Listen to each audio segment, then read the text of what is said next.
इंसान तरह तरह के विकार करता है, बुराइयां करता है, और उसी की वजह से परमपिता परमात्मा से दूर होता चला जाता है। जब मालिक से प्रीत लगती है तो बड़ा जबरदस्त आनंद होता है। शुरू हुई हुई प्रीत, नाम लिया लिया होता है, सुमरन करता है, प्रीत में मजा आने लगता है, लेकिन धीरे धीरे धीरे धीरे मन अपने दांव चलाने शुरू करता है और फिर बहुत सारे लोगों को गुमराह कर देता है। वो अपना एम, अपना लक्ष्य भूल जाते हैं, बुराइयां करते हैं, काम वासना, विषय विकार, क्रोध, लोभ, मोह, अहंकार, मन माया के हाथे मजबूर हो जाते हैं, उन्हीं के हत्थे चढ़ जाते हैं। फिर दोष गुरु पीर फकीर को देते हैं कि मेरी ये इच्छा पूरी क्यों नहीं हुई, फला इच्छा पूरी क्यों नहीं हुई। खुद कभी नहीं सोचते कि मैंने कितने पाप किए, मैंने कितनी गलतियां की, कितने गुनाह किए। हम एक उदाहरण दिया करते हैं, जब आदमी वचनों का पक्का है, सेवा सुमन करता है, जमींदार भाइयों को अच्छी तरह से पता है कि पानी आपके ट्यूबवेल से या नहर से भर के जाता है नाले में, खाड़े में, तो वो 1 किलोमीटर, आधा किलोमीटर तक लेके जाते हैं आप। पानी खेत में लगने लगता है, अभी लगने ही लगता है कि अचानक या नहर का मोगा है, यहां शुरुआत है, नहर से पानी आ रहा है, वहां से वो खाड़ा, वो नाला टूट जाता है। तो खेत में जो पानी थोड़ा सा लगा ही था वो भी बैक शुरू हो जाता है, कोई उसका फायदा नहीं होता, और आदमी दौड़ता है, 1 किलोमीटर चल के आया, उसको बांधने में समय लगता है, फिर से वो खाड़ा नाला भरता है, फिर जाके खेत में पानी लगने लगता है। तो इस तरह कई बार देखा हमने जमींदारों के, घंटा 2 घंटे यूं ही बर्बाद हो जाते हैं। तो वो तो घंटा 2 घंटा है, जब आप वचन तोड़ देते हैं, उस समय लगता होता है कि आप अपनी पदवी को हासिल करेंगे, जो पीर फकीर ने वचन किए हैं या आपने करवाए हैं, ऐसा लगता होता है कि अब तो बस आप पहुंचने वाले हैं। आपका मन अहंकारी इतना आपके ऊपर हावी होता है, आप वचनों में गलती करते हैं, फिर वो खाड़ा नाला पीछे से टूट जाता है और जो रहमत बरसने वाली थी वो सारी वापस चली जाती है।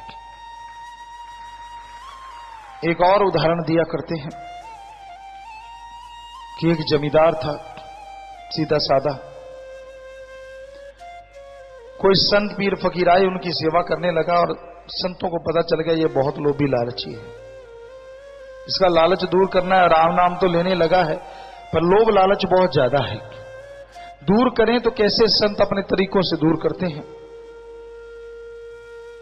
तो उन्होंने क्या किया, जब संत उस गांव से जाने लगे कि भाई हम फला गांव जा रहे हैं, मांग तू क्या चाहता है, तूने तो बहुत सेवा की है हमारी। कहता नहीं जी कुछ नहीं चाहिए। कहते फिर भी? कहता जी फिर ऐसा कुछ दे जाओ मेरी हालात सुधर जाए, अमीरी आ जाए। कहने लगे ठीक है, ये मंत्र ले ले, इसको पढ़ के जो लोहा तू हाथ में रखेगा, बोलते जाना बन जा सोना, बन जा सोना, तो वो सोना बन जाएगा। मन बलियां उछलने लगा, मौज बन गई, कमाई की जरूरत क्या है, लोहा लेके बैठेंगे और मंत्र पढ़ के बन जा सोना करते रहेंगे, कौन सा मुश्किल काम है। तो संत अभी गए ही नहीं थे कि शुरू हो गया, लोहा हाथ में ले लिया, किलो का बाट, 2 किलो का बाट, जो भी वहां पड़ा था उसने जल्दबाजी फटाफट किया, शुरू हो गया बन जा सोना मंत्र के जाप के बाद।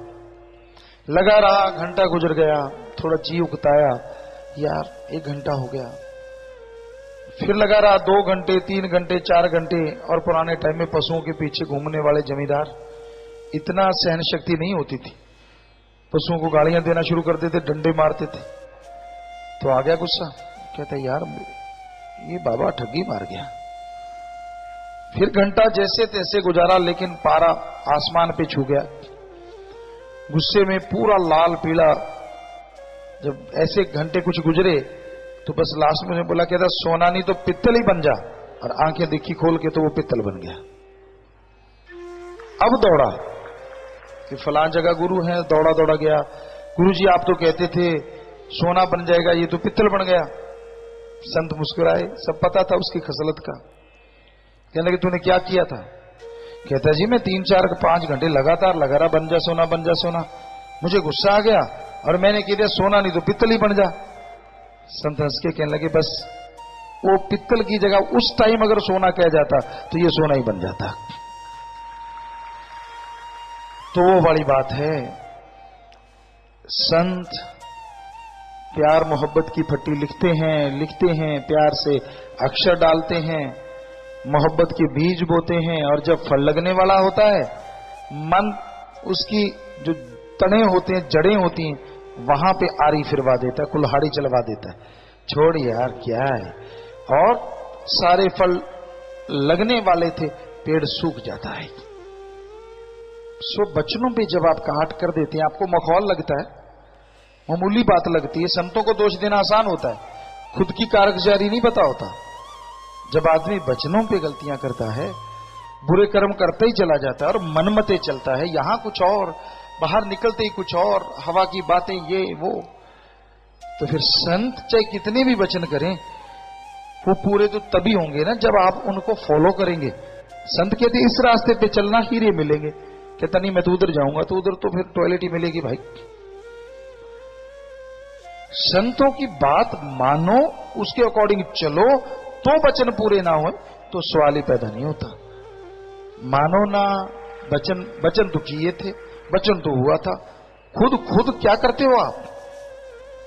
तो भाई बिना वजह मन के पीछे लग के अपना सब कुछ गवा बैठते हो। तो फिर से वो खड़ा नाड़ा बांधते हैं, पानी फिर 2 घंटे बाद। उसी तरह जब वचनों में गलती करते हो, आप माफी लेते हो, घंटा सुबह शाम सुमन करते रहो, परहित परमार्थ करो, तो फिर पता नहीं कितने समय बाद फिर से वो तार जुड़ेगी, फिर से वो नजारे आने शुरू होंगे। पर फिर ये ना हो कि आप दूसरी बार गलती कर दें, क्योंकि मन का क्या, जब एक गलती कर लेता है ना मन, फिर ललचाता रहता है, आदमी का जी ललचाता है, कौन मुझे कोई देख रहा है, मैं तो अकेला हूं, यहां तो कोई है ही नहीं। फिर गलती करता और बस खाड़ा जब बार बार टूटता है ना, वो कमजोर हो जाता है, फिर बांधने में जल्दी से टाइम नहीं काबू आता, घग्गर नदी के बांध की तरह फिर तो बिखर जाता है, सारी बारी बर्बाद हो जाती है। फिर तो 2 घंटे सुबह शाम सुमन करो, तौबा करो सात संगत के सामने, क्योंकि सात संगत भगवान का रूप होती है, मालिक होते विराजमान।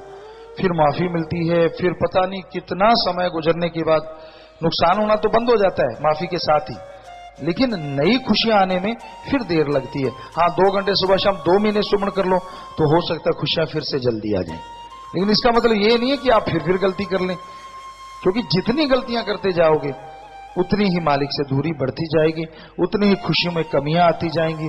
जो मर्जी कर लो, आपको वो आत्मिक शांति, परमानंद हासिल नहीं होता।